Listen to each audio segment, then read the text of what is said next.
Assalamualaikum warahmatullahi wabarakatuh. Perkenalkan, kami dari kelompok 5 ingin melakukan sebuah observasi di sekolah 07 pagi. Perkenalkan, saya Ferry Andria Rizky dan rekan saya Hasnati Fatihah, Saya Rafa Fatimah Zahra. Saya Lia Pertiwi. saya Syifa Rahmatulisa. Di sini kami akan mewawancarai kepala sekolah, wali kelas 5 dan satu orang siswa terkait kurikulum di sekolah tersebut. Selamat menyaksikan ya. Baik, Assalamualaikum warahmatullahi wabarakatuh. Waalaikumsalam warahmatullahi wabarakatuh. Kami dari mahasiswa Universitas Muhammadiyah Profesor Dr. Angka, Prodi PGSD. Perkenalkan, nama saya Rafa Fatimah Zahra dan Saya Hasnati Fatihah. izin mewawancara Ibu untuk mengetahui tentang implementasi kurikulum di sekolah ini. Sebelum mulai, bolehkah kami tahu nama lengkap Ibu? Nama saya Nurul Kuliah, Kepala SDN Susukarno 7 Pagi Jakarta. Baik Ibu, mungkin untuk pertanyaan pertama itu sebelumnya SDN Susukarno 7 ini pernah mengimplementasikan kurikulum? Ya, kami mengimplementasikan kurikulum 13.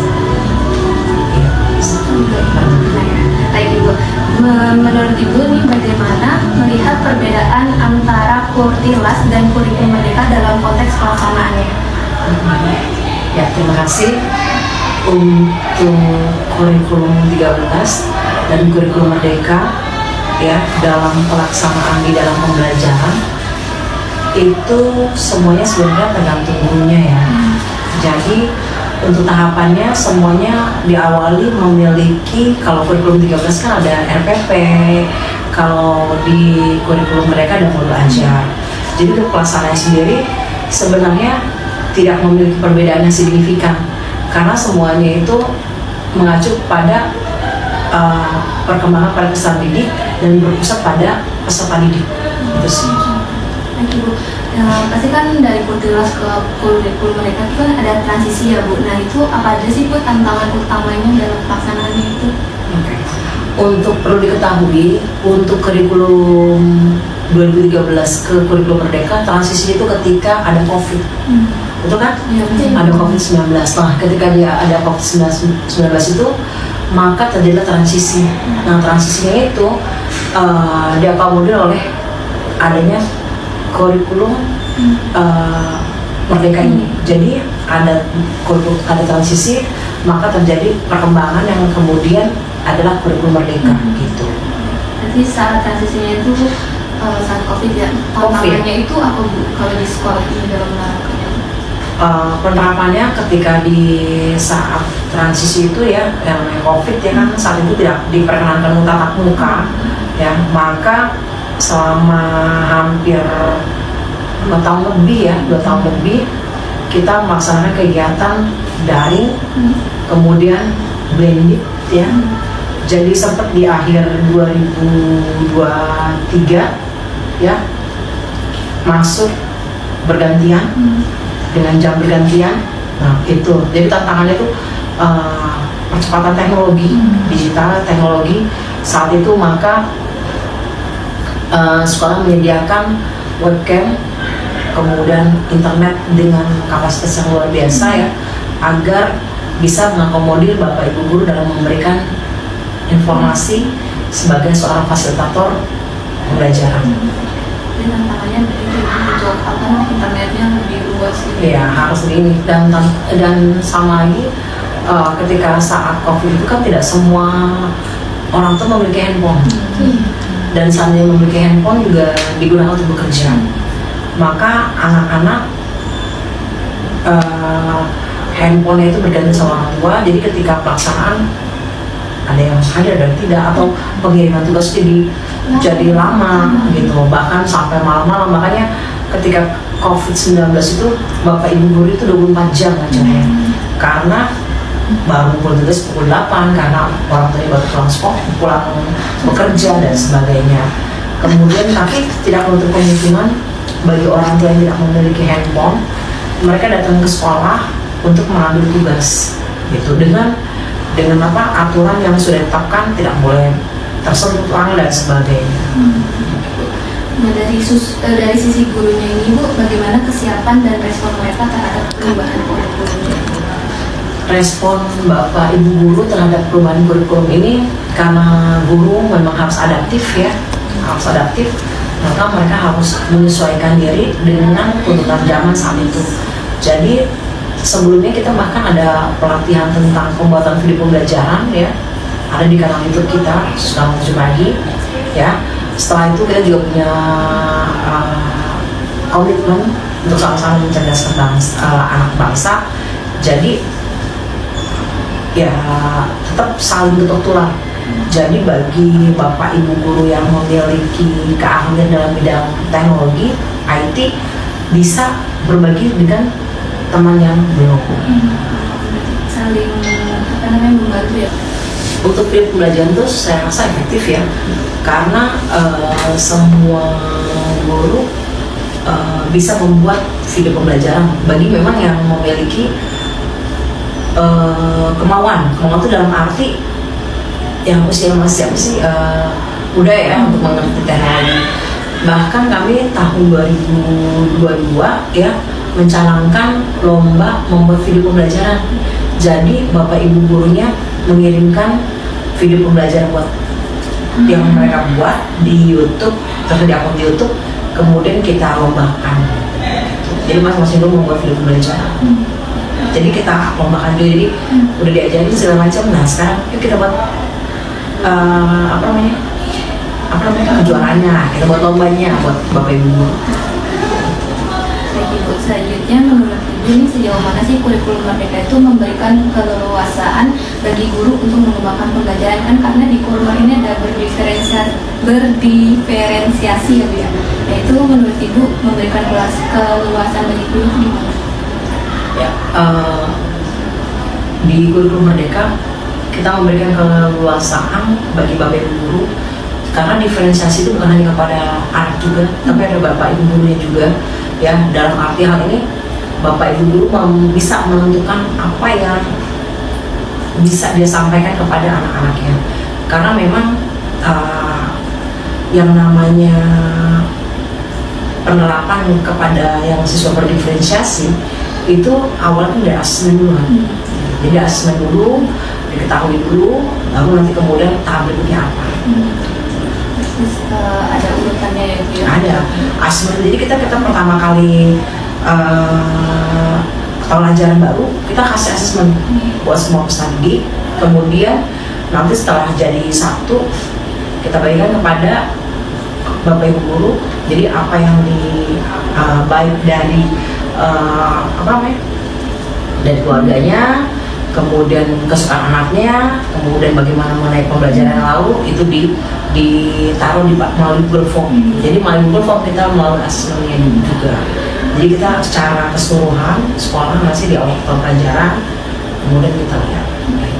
Mungkin untuk pertanyaan selanjutnya akan disampaikan oleh saya. Baik Ibu, pertanyaan selanjutnya, bagaimana sekolah mendukung pelaksanaan proyek penguatan profil pelajar Pancasila atau P5 secara nyata Ibu?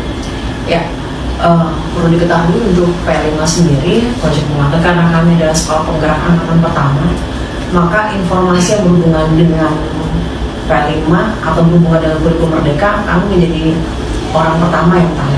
Dia sombong ya, karena sombong, tapi memang kami pertama kali tahu informasi ini. Jadi tahapan-tahapan ketika orang simpang siur bahwa banyak biaya, banyak ini, kita nggak ada.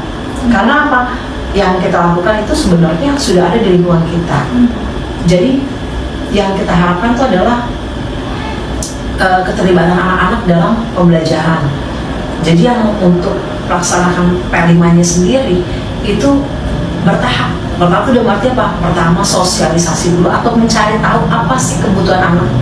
Jadi kebutuhan besar itu apa? Jadi mereka tuh misalnya gini, kok kayaknya anak-anak belum tahu nih jenis-jenis makanan tradisional di Jawa, di Jakarta nih kan si artinya ya. Nah belum tahu nih. Nah kemudian setelah itu guru melihat, guru kemudian berdiskusi. Setelah guru berdiskusi, Bapak Ibu guru menyampaikan kepada kepala sekolah, kemudian kepala sekolah membuat rapat, kemudian Bapak Ibu guru diberikan wewenang untuk menyampaikan kepada orang tua kemudian orang tua memahami apa yang akan apa yang kita inginkan, jadi ada tahapan. Jadi ujuk-ujuk bawa ini nggak ada. Nanti pas itu baru pertama-tama misalnya makanan tradisional, pertama-tama memperkenalkan dulu apa itu Jakarta, apa itu baru ke bawah-bawahnya, baru nanti apa jenis makanan yang disukai dan sebagainya begitu. Jadi ada tahapan-tahapan yang memang sebenarnya ada alurnya untuk satu semester ya, berarti berapa bulan? 6 bulan, nggak ujuk-ujuk. Besok jadi ya, nggak begitu, 6 bulan, buat 3 sampai 6 bulan, baru bulan ke-4 atau ke-5 baru tuh ada projectnya gitu. Projectnya itu bukan hanya berupa benda atau barang, karena untuk P5 sendiri, untuk karakter nggak bukan barang kan. Nah itu project kan bagaimana caranya untuk kita bagus, kita bersosialisasi. Makanya kemarin projectnya itu yang 2 tahun kemarin itu ke 06, mereka berkunjung ke 06. Jadi seperti itu. Jadi P5 itu bukan berarti harus ini barang baru ini jadi boleh, enggak. Baik, selanjutnya Ibu, apakah ada perubahan signifikan dalam cara penilaian hasil belajar siswa setelah diterapkannya kurikulum Merdeka? Signifikan sih. Tunggu dulu, stop dulu ya. Apakah ada perubahan signifikan dalam cara penilaian hasil belajar siswa setelah diterapkannya kurikulum Merdeka, Bu?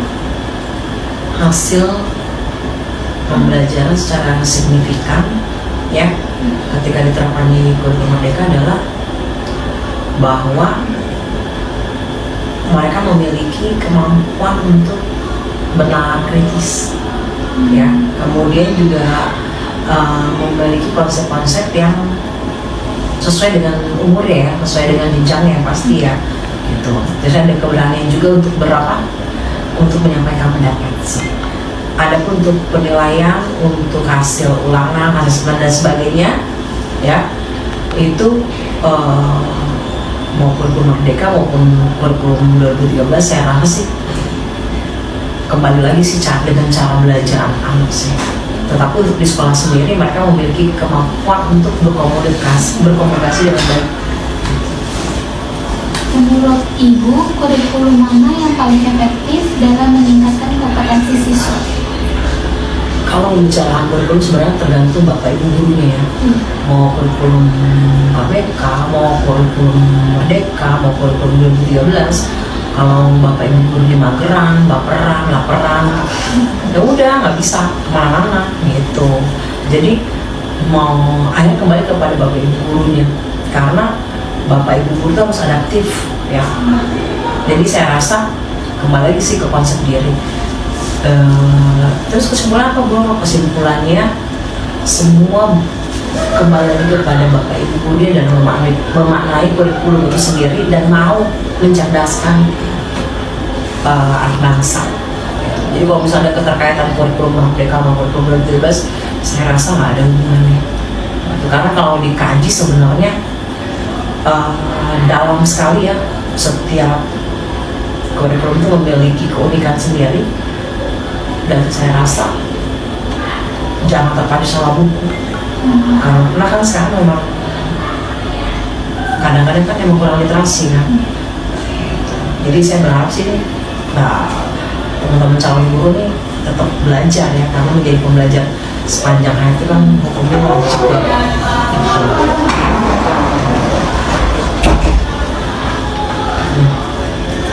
Selanjutnya Bu, bagaimana tanggapan siswa dan orang tua terhadap perubahan kurikulum ini? Mereka menyikapi dengan baik ya, dalam arti baik itu santai ya, karena kami menyikapi juga nggak gopoh gitu loh, nggak aduh gitu, enggak. Kami menyikapinya juga dengan kita harus adaptif, kita harus begini, kita harus siap gitu. Maka orang tua pun akhirnya mengambil dengan siap. Dan perlu diketahui bahwa walaupun kemarin kita menggunakan kurikulum Merdeka, untuk asesmen semuanya itu kita tetap menjalankan. Apa harapan Ibu terhadap keberlanjutan implementasi kurikulum Merdeka di masa depan? Untuk implementasi kurikulum Merdeka sendiri sebenarnya sudah di-cut ya untuk beberapa hal ya, banyak sekali pemotongan, udah banyak juga yang dihapus, seperti misalnya P5 udah nggak berlaku lagi ya, P5 udah dihilangkan. Kalau kakak-kakak baca di media sosial, di koran dan sebagainya, jadi P5 udah nggak ada, ini udah nggak ada, ini udah nggak ada. Jadi sebenarnya untuk keberlanjutan untuk kurikulum merdeka sendiri mungkin kita lihat saja nanti. Baik Ibu, mungkin itu saja pertanyaan dari kami. Terima kasih Ibu sudah meluangkan waktunya. Mohon maaf mengganggu waktu Ibu. Ya, siap. Terima kasih Ibu. Iya, sama-sama. Assalamualaikum warahmatullahi wabarakatuh. Waalaikumsalam warahmatullahi wabarakatuh. Ibu, perkenalkan nama saya Syifa Martunisa dari UHAMKA. Di sini saya izin untuk mewawancara Ibu mengenai kurikulum yang ada di sekolah susukan ini. Di sini ada rekan saya, ya. Nama saya Lia Pertiwi, sama kayak Siva dari UHAMKA juga. Iya. Saya ingin tahu nama Ibu. Nama saya Nur Haini. Biasa saya di sini disapa dengan Heni. Ibu wali kelas 5 ya? Iya, saya wali kelas 5B. Untuk pertanyaan pertama dari saya itu bagaimana cara Ibu mengembangkan dan melaksanakan kurikulum yang ada di sekolah ini? Cara saya mengembangkan dan melaksanakan kurikulum di sekolah ini tentu saja saya dengan mengembangkan teknologi yang ada ya Kak ya. Berarti pada saat pembelajaran tuh medianya dibungkus dengan teknologi, maksudnya kayak teknologinya juga ada untuk kelancaran pembelajaran. Iya, saya menggunakan itu seperti media pembelajaran yang saya laksanakan. Ketika saya KBM, saya melaksanakan kegiatan pembelajaran dengan menggunakan media pembelajaran yang menarik, seperti saya menampilkan video atau PPT saya gitu di dalam PPT saya itu. Terus yang kedua, apa strategi yang Ibu gunakan untuk memastikan siswa itu menguasai materi yang Ibu ajarkan? Strategi yang saya gunakan yaitu tadi tentu saja salah satunya dengan menggunakan media dan metode pembelajaran yang menarik seperti itu. Media pembelajarannya ya seperti ada kuis di dalam pembelajaran itu. Berarti dari pembelajaran Ibu buat jadi siswa tuh kayak termotivasi gitu ya Bu? Iya. Saya menggunakan media pembelajaran dengan visual dan juga menggunakan media pembelajaran dalam bentuk nyata gitu. Baik, saya lanjutkan ya Bu. Selanjutnya apa aja sih Bu tantangan yang Ibu hadapi selama di kelas pada saat kurikulum merdeka? Tantangan yang saya hadapi saat di dalam kelas, tantangan yang saya hadapi dengan adanya kurikulum merdeka ini, ya saya bagaimana cara saya untuk meningkatkan pembelajaran saya yang lebih baik lagi. Tentu saja tantangannya saya harus lebih baik lagi untuk menyediakan media-media pembelajaran yang lebih menarik untuk siswa agar siswa itu mudah memahaminya seperti itu. Selanjutnya bagaimana Ibu berkolaborasi dengan rekan guru untuk meningkatkan kualitas kurikulum merdeka ini? Selanjutnya apakah ada dampaknya kepada peserta didik? Oh, baik. Saya berkolaborasi dengan rekan guru ya. Tentu saja dengan cara saya berdiskusi. Terus setelah ada juga selain berdiskusi, saya bersama rekan-rekan guru yang lain itu berbagi ilmu dengan cara setiap hari Jumat di sekolah kami kebetulan diadakan komunitas kecil gitu untuk saling berbagi informasi dan pengetahuan seperti itu, dan hasilnya alhamdulillah ketika saling berbagi dengan rekan guru kita terapkan, alhamdulillah ada kemajuan seperti itu. Berarti di Susukan 7 ini sudah menerapkan sepenuhnya kurikulum merdeka? Iya, dari kelas 1 sampai kelas 6 di Susukan 7 ini sudah menerapkan kurikulum merdeka. Baik Bu, pertanyaan selanjutnya, apa aja sih Bu persiapan yang dilakukan oleh ibu dan guru-guru lainnya ketika ada pergantian kurikulum? Persiapan yang dilakukan oleh saya dan guru-guru lainnya ketika ada pergantian kurikulum yaitu dengan meningkatkan pengetahuan dan pemahaman tentang kurikulum baru itu dan juga mengikuti pelatihan-pelatihan. Jadi kalau semisal pergantian kurikulum tuh pasti ada sosialisasi sama pelatihannya ya Bu ya? Ada, tentu saja ada sosialisasi dan pelatihannya. Nanti di dalam pelatihan itu kan nanti kita akan diajarkan perubahannya yang mana, seperti contohnya kan kalau kurikulum 13 itu kemarin itu di situ kita membuatnya masih RPP gitu ya. Nah, untuk kurikulum Merdeka ini modul aja seperti itu kan, nanti akan di pelatihan itu disosialisasikan, diajarkan seperti itu. Jadi pertanyaan terakhirnya, selama perubahan kurikulum, ada nggak sih Bu kurikulum yang menurut Ibu paling efektif dan paling bagus dalam meningkatkan kompetensi belajar siswa? Kalau menurut saya semua kurikulum bagus ya Kak ya. Semua kurikulum bagus, tentu saja untuk meningkatkan kualitas siswa seperti itu. Jadi menurut saya tidak ada kurikulum yang yang tidak bagus ya. Semua kurikulum tentunya bagus untuk meningkatkan kemampuan siswa seperti itu. Baik Bu, untuk selanjutnya apakah ada perbedaan antara kurikulum 2013 sama kurikulum Merdeka ini dalam segi pembelajarannya? Tentu saja ada ya Kak ya. Mungkin kalau untuk yang kurikulum 13 itu dari segi buku itu kan satu buku untuk semua mata pelajaran, bukunya tuh tematik seperti itu. Tapi kalau kurikulum kurikulum Merdeka ini sudah dari segi buku aja sudah terpisah-pisah gitu per mata pelajaran. Cuma di kurikulum Merdeka ini IPA dan IPS itu digabung jadi satu, jadi IPAS namanya. Dan juga di kurikulum Merdeka ini ada P5-nya kan, seperti itu.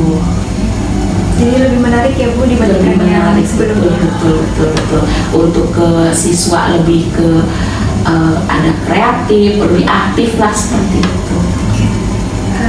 Baik Ibu, cukup segitu aja pertanyaannya. Kurang lebihnya mohon maaf ya Bu. Makasih udah meluangkan waktunya buat kita diwawancarain.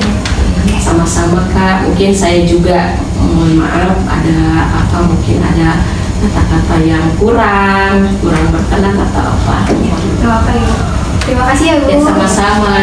Terima kasih Bu. Perkenalkan, nama kakak Ferry dari mahasiswa UHAM. Jadi kakak di sini sedikit kepada adik. Bagaimana Zara?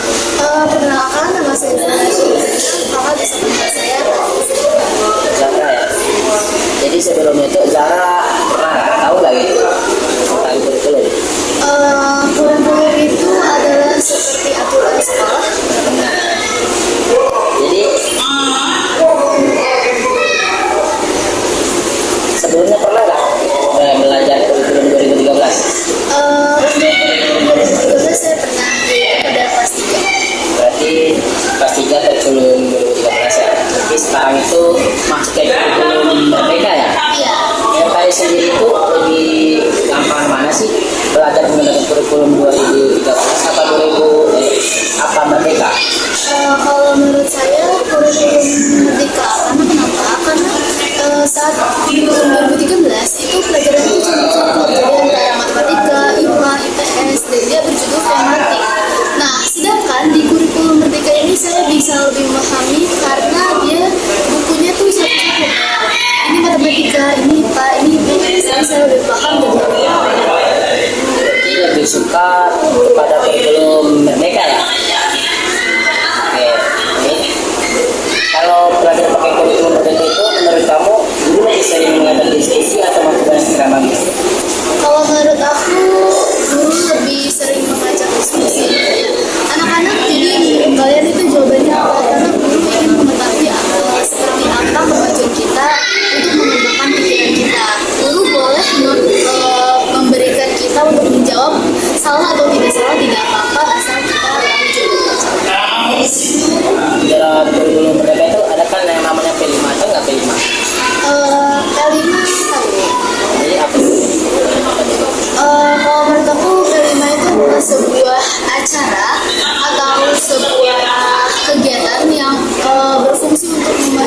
itu PIB itu kan kepanjangannya profil pelajar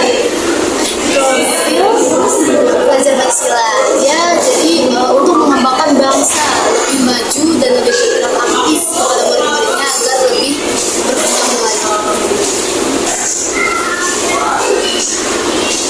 Kalau disuruh milih, kamu itu lebih suka belajar buat penelitian atau belajar buat bikin proyek nakal gitu? Kan kebanyakan sekarang kan sebelum belajar itu banyak kan proyek ya, berbasis proyek ya. Jadi kamu tuh lebih suka yang mana? Kalau aku lebih suka tentang ujian, jadi ujian tulis. Karena aku kurang suka di bagian proyek karena seringkali proyek itu memakan waktu yang cukup banyak, dan saya juga lebih memilih ujian karena agar bisa masuk ke pikiran saya dan lebih mencantum ke pikiran saya dan dengan baik. Lebih suka itu ujian gitu ya?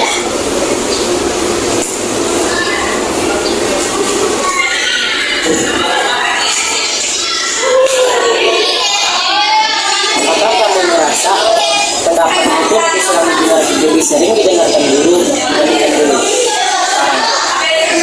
Kalau menurut aku sama aja, karena saya seringkali berpendapat, maka dari itu saya seringkali dijuluki dengan ketua kelas atau apa, karena saya memang ketua kelas kan. Lalu saya juga sering berpendapat dan didengarkan oleh guru. Guru itu sering mendengar tentang apa yang saya bicarakan dan mendengar pendapat saya tanpa menyalahkan. Jadi lebih sering didengarkan gitu ya? Sekarang kamu belajar sesuai kemampuan kamu atau semua anak tetap belajar bareng dengan cara yang sama? Semua anak belajar dengan cara yang sama. Berarti tidak ada dibedakan gitu ya? Semuanya itu tetap sama satu pembelajaran aja. Pernah nggak kamu merasa belajar jadi lebih nyambung sama kehidupan sehari-hari? Misalnya gimana gitu? Contoh, misal pembelajaran matematika. Misal ada soal cerita seperti Budi membeli jeruk harganya berapa. Lalu saya di kehidupan nyata saya membeli barang dengan jumlah yang banyak dan harganya sama. Jadi saya bisa menghitung dan mengetahui biayanya terlebih dahulu sebelum penjualnya menyebutkan harga total kita. Yang tetap nyambung gitu ya dalam kehidupan sehari-hari gitu ya? Ini pertanyaan terakhir ya.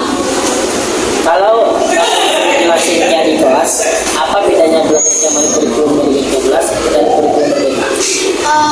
Kurikulum 2013 itu seperti kurikulum di mana itu campur ya, seperti matematika, IPA, IPS dia itu campur dan menjelaskan secara singkat, lalu memberi soal-soal dan pertanyaan seperti biasa. Tapi kalau menurut aku lebih enakan kurikulum merdeka. Kenapa? Karena dia lebih menjelaskan secara jelas dan terang kepada anak muridnya agar lebih mengetahui dan mendalami pelajaran tersebut, juga agar tidak seperti apa sih kok aku lupa ya. Kasih ya. Jadi cukup sekian pertanyaan dari kakak. Sekian video wawancara dari kelompok kami. Kurang lebihnya mohon maaf. Wassalamualaikum warahmatullahi wabarakatuh.